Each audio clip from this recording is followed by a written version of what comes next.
What's going on, everybody? It's TRVS back here, and today we have an LC10 gameplay. Back from I think season 1 on Raid 6v6 Domination, and it's one of my last few gameplays I had on the PS4 Pro before I switched to the PS5. So I hope you guys enjoy this one. The LC10 was completely busted at every single range, short, mid, and long range, and I highly recommend this class that I'm running. It's pretty simplistic, but today's topic I want to cover two different things about Call of Duty, and one of the things entails the best weapons in Cold War right now, and which I believe, I was talking to Lewis and James. I'll have their channels linked in the description below, but I was talking to them about this, and I forgot to mention that the best weapon in the game might be the KSP-45. It's very possible because of its one burst potential and its mobility of an SMG. So I want to throw that in there. The AK-47 is great. The M16 is top tier. The Carve 2 as well. The Magnums are probably the best guns in the game. They need a huge nerf because they're super ridiculous. The LC10 and the AK-74U are probably the last two guns of the top 7 for me. Those are the most meta guns in the game currently. But anyways, I wanted to get into the meat and potatoes of today's topic. That was just a little side note there. I want to talk about why Call of Duty World at War is my favorite Call of Duty title to this day that's ever been released.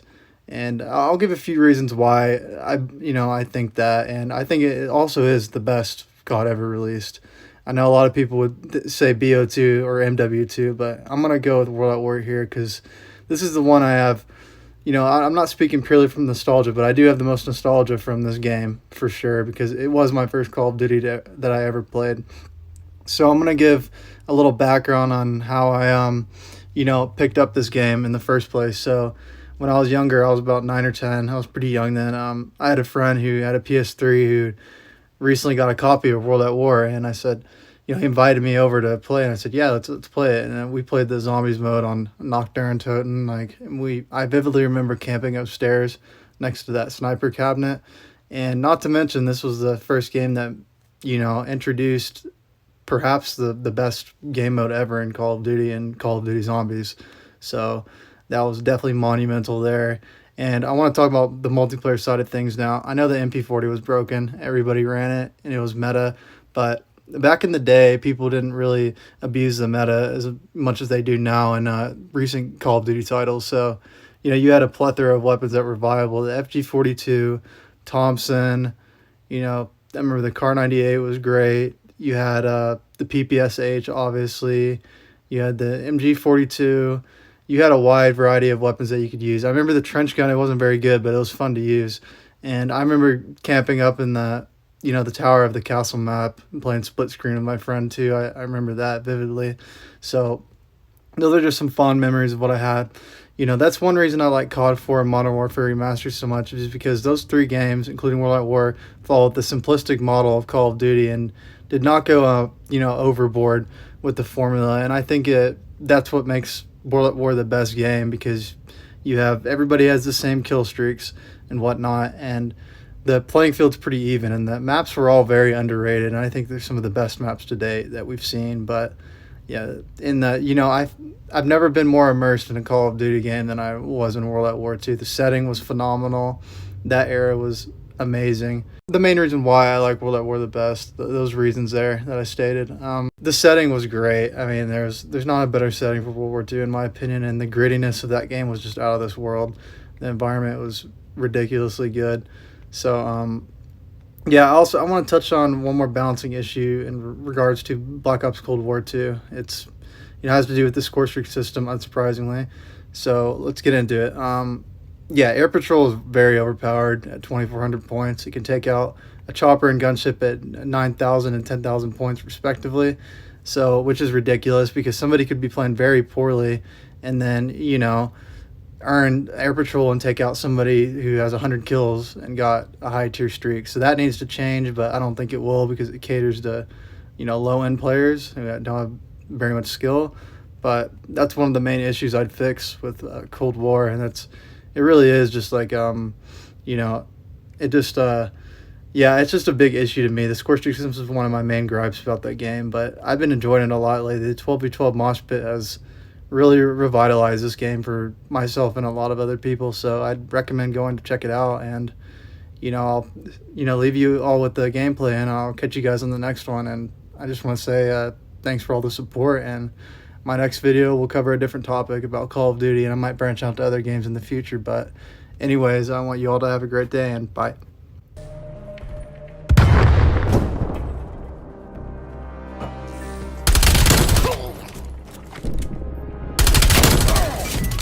Securing Alpha. Losing Bravo. A secure.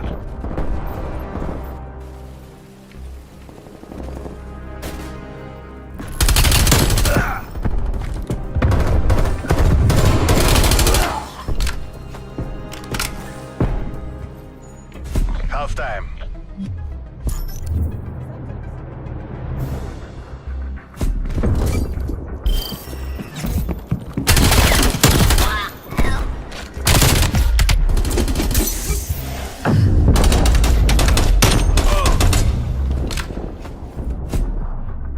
Switching rally points.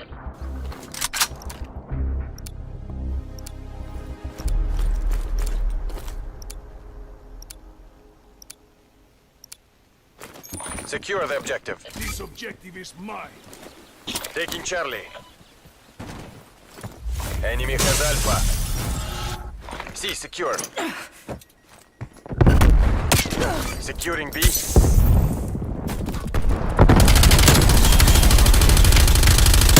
Spy plane standing by. Counter spy plane ready for B deployment. secure. Body armor available. Counter spy plane in position. Losing Bravo. Artillery targeting detected. Cannon artillery. Cruise missile inbound. We've taken the lead.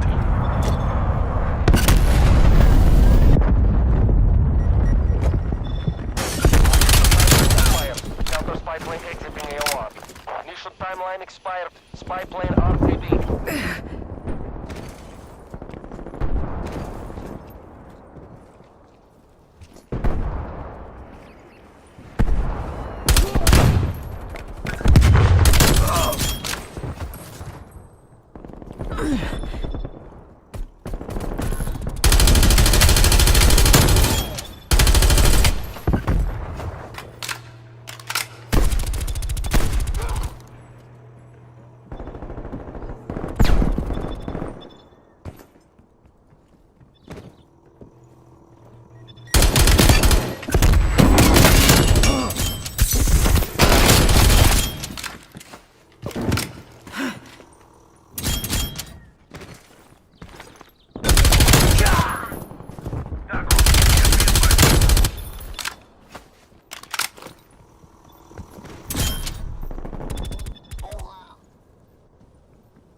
One of your field mics has been Losing destroyed. Charlie.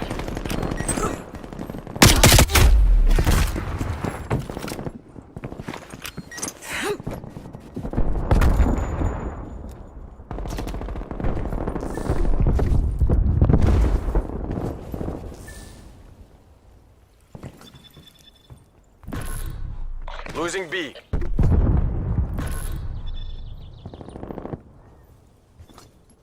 Enemy sentry turret detected in your AO. Enemy has Bravo.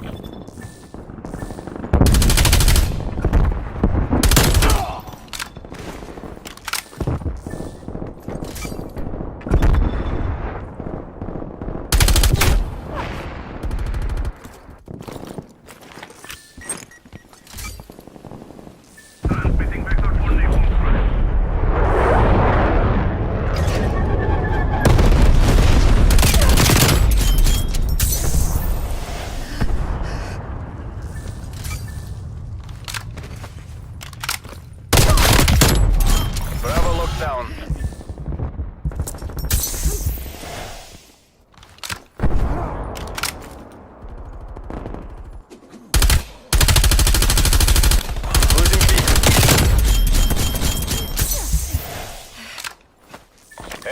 Sharp inbound.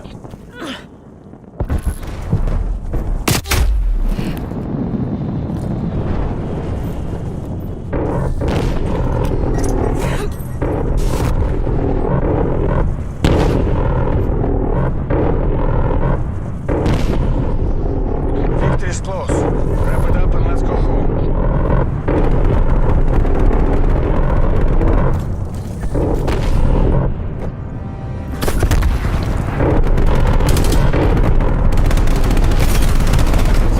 Napalm strike inbound.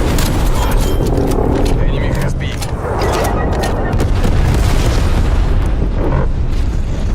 Hostile spy plane established overhead.